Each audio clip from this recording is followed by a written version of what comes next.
नमस्कार दोस्तों, स्वागत है आपका हमारे यूट्यूब चैनल टेक्नोलॉयर में। दोस्तों, तलाक की कई विधियां होती हैं। हिंदू विवाह अधिनियम 1955 में तलाक के कई नियम और कई प्रावधान बताए गए हैं। किन किन आधारों पर तलाक लेना संभव है या डाइवोर्स लेना संभव है। आज हम बात करेंगे कि यदि पति और पत्नी दोनों ही अगर दाम्पत्य जीवन से छूटना चाहते हैं या दाम्पत्य जीवन को तोड़ करके अलग अलग जीवन यापन करना चाहते हैं, सेपरेट होना चाहते हैं, तो इसके लिए कौन सा नियम या कानून हमारे हिंदू विवाह अधिनियम 1955 में व्यवस्थित है या प्रावधानित किया गया है। तो दोस्तों, हिंदू विवाह अधिनियम 1955 का सेक्शन 13 विवाह विच्छेद से संबंधित धारा है, जिसमें अगर दोनों पार्टियां यानी दंपति पति और पत्नी दोनों ही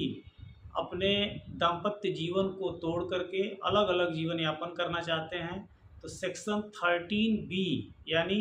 हिंदू विवाह अधिनियम 1955 की धारा 13B के अंतर्गत डाइवोर्स पिटीशन संयुक्त रूप से प्रधान न्यायाधीश परिवार न्यायालय के समक्ष दाखिल कर सकते हैं।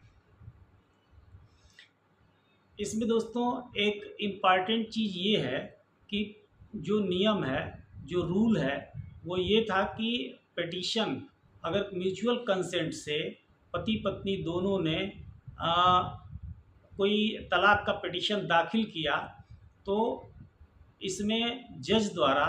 परिवार न्यायालय के न्यायाधीश द्वारा इसमें एक 6 माह की पहली डेट लगाई जाती थी, जो मीडिएशन में सुलह समझौता केंद्र में दोनों को उपस्थित होकर के एक मौका दिया जाता था कि यह परिवार न टूटे और दोनों अलग अलग रहने की बजाय हो सकता है कि पुनः उन लोगों का विचार मिल जाए और दोनों एक साथ जीवन यापन कर सकें। लेकिन दोस्तों, रिसेंटली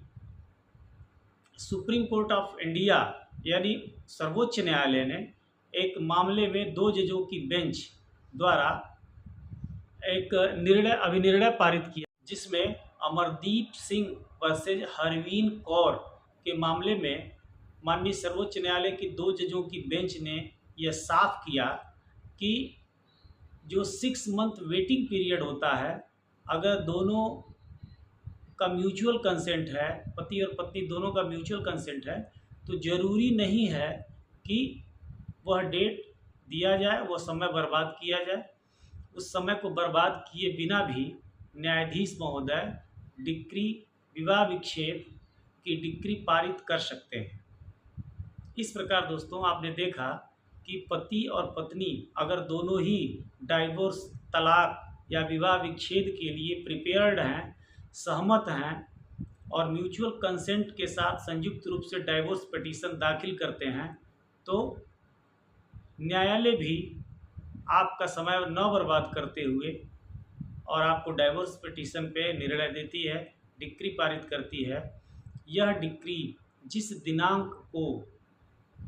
पारित की जाती है उसी दिनांक से ये प्रभावी हो जाती है और उसके बाद पति और पत्नी